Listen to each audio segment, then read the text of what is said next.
We've seen a lot of this before where a game company has an exclusive game, but you know what? It's not made by their first party, so guess what? It's going to go someplace else eventually.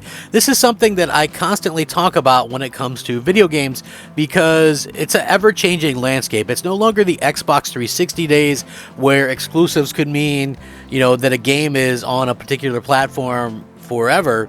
We're starting to see huge changes where things kind of end up on the other thing at a particular point in time. It's really just a matter of time, and unfortunately, I think we're going to continue to keep seeing that be the trend going forward. So it's always very interesting when Sony goes out and buys an exclusive. Yeah, let's not forget that they also complain that, woe is us, oh my, if Microsoft gets Call of Duty, we'll be doomed. Right? Like, that's basically Sony's approach. But hey, let's go ahead and buy things exclusive for years at a time and, not talk about that anymore. But I digress. Anyway, so yeah, pretty cool to see that. And I love, as a fan, to see the fact that, Microsoft and Sony are, as gamers, we're getting a lot of games, and this is really a good thing for us. I want to get into it right now. Should be a good video. Thank you guys so much for joining me. I'm Crap Gamer. Please like the video. I'm looking to get 100 likes on each of my videos. It helps out tremendously and would mean a lot to me personally. So thank you guys as we continue to kind of rebuild and do some cool things here. Look, this was something that I feel like was bound to happen at some point. It's just going to be interesting to see how they handle it, because I feel like this and how they handled this particular game is going to go a lot in the way with how we get other games, which, is going to be, frankly, quite interesting, to say the least, because Microsoft is going to, all likelihood, own Activision and Call of Duty and things like that, and Sony has agreements with these companies to actually, have these games be exclusive. Are they also paying to keep them off of Game Pass? It's going to be super interesting to see if that ends up being the case here, and so that's why I kind of wanted to do this video and just see what's up. Now, ads for the PlayStation 5 exclusive Deathloop have started appearing on Xbox. The PS5 console exclusivity period has lasted 1 year. The Arcane-developed action game was originally released on PlayStation 5 on September 14th, 2021. And now that the exclusivity period has lapsed, an ad for the game has begun appearing on the Xbox dashboard. However, selecting the ad doesn't currently lead to an Xbox page, as it appears it has gone live a little bit too early. No release date has been provided at the time of the writing, and it's unclear if the game will be added to Xbox Game Pass.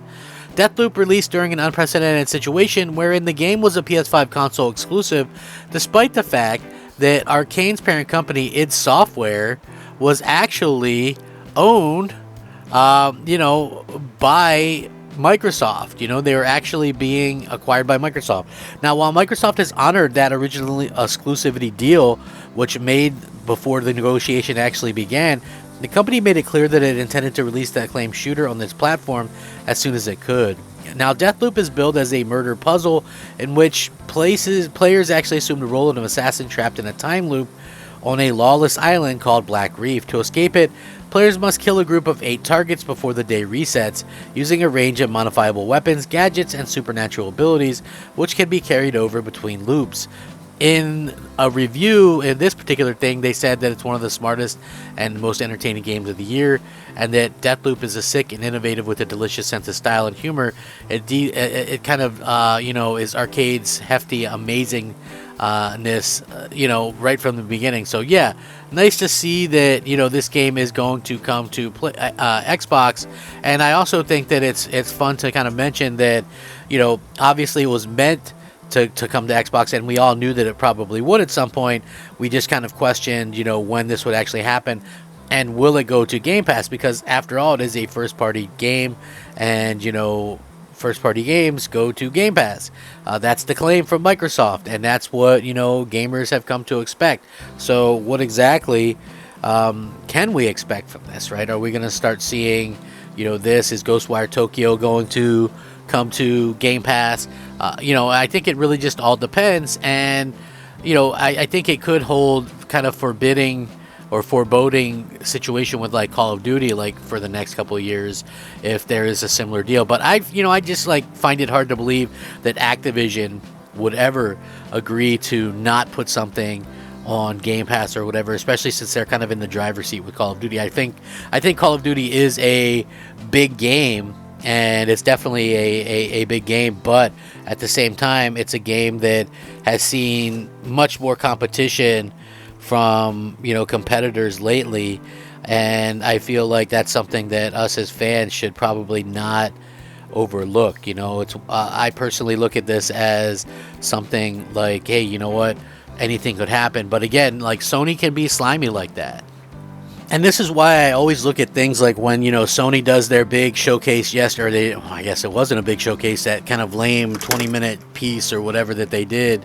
You know, I felt like it's just one of those things where none of that stuff really applied to me or was something that that I was interested in. And one of the main reasons why I wasn't interested in it was, you know, God of War, obviously I have that pre-ordered, but the rest of the stuff, like, I'm not a Tekken fan, and so a lot of that stuff just honestly does not interest me in the slightest.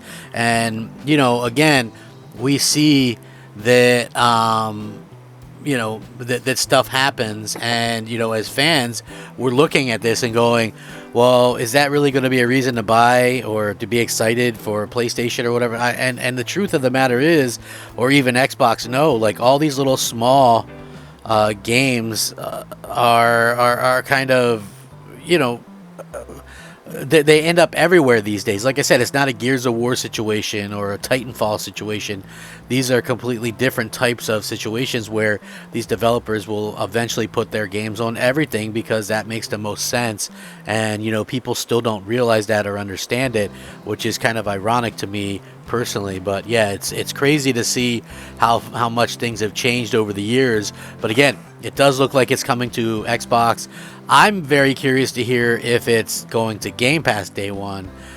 You know what I mean? So yeah, this is going to be super interesting to say the least. And, you know, again, congrats, Xbox fans will get to play it. I'm not interested in it. Look, I can download this game for free with PlayStation Plus, you know, with the basic PlayStation Plus, because it's one of the games this month.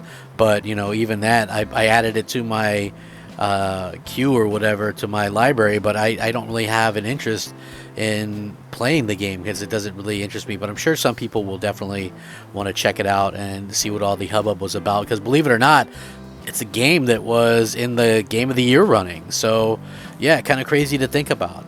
With that being said, let me know what you think. Please like the video, subscribe if you haven't already done so, and let me know what you'd like to see on the channel, if anything. So I hope you all have a fantastic day. Rack 'em up, fact 'em up, Crap Gamer 'em up. Thanks for watching. Crap Gamer out.